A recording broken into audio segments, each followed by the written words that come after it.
His name is Stay64, and you may have noticed that I have a haircut. I don't normally do haircuts, but I mean, I don't necessarily enjoy it because people notice it, and I don't like to be noticed, which is ironic because I like doing spoken word poetry. But anyhow, 64. This is quite a long one. Write down 1 or 2 memories about times when life surprised you in a fascinating way. What activities in your life right now do you not feel authentic to you? Do not feel authentic to me. Well, I just kind of forgot what the first part was about. I found 1 or 2 memories that I found fascinating. Duke of Edinburgh.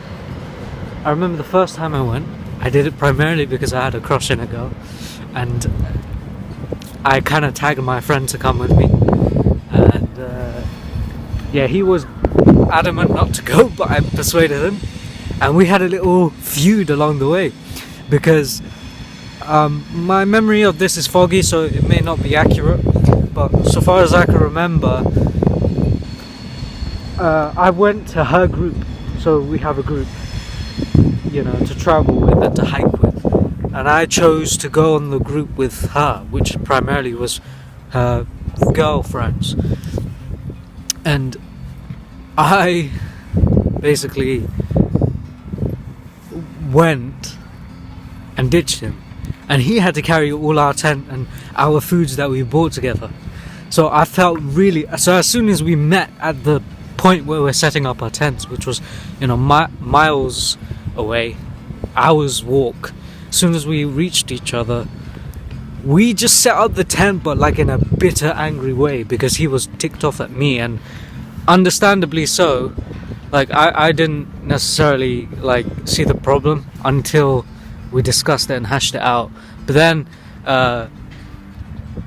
yeah, so that was one fascinating. The second time I went a second time, and the second time was a bit, it was more fun, I suppose, because that wasn't the primary purpose of what I kind of just enjoyed the whole experience, because the first time I went,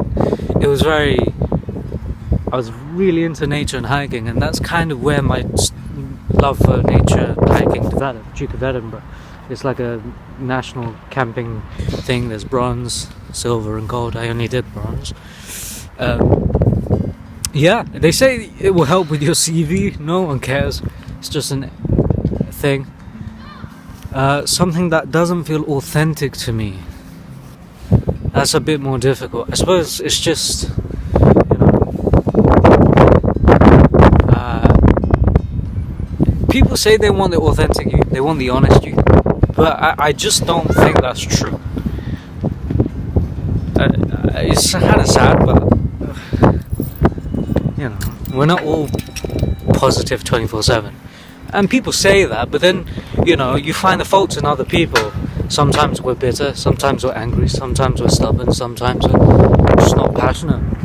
And I don't know, I myself, maybe I'm a bit hypocritical, it's possible. I mean, I just find it strange.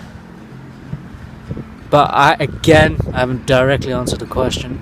This thing that I'm doing is called 1 page per day. It's supposed to be a written journal, but I've turned it into a vlog. I do have diaries where I do daily writing, but that's just more Anne Frank style. Oof, should I have compared it to that? Anyway, please take care, bye.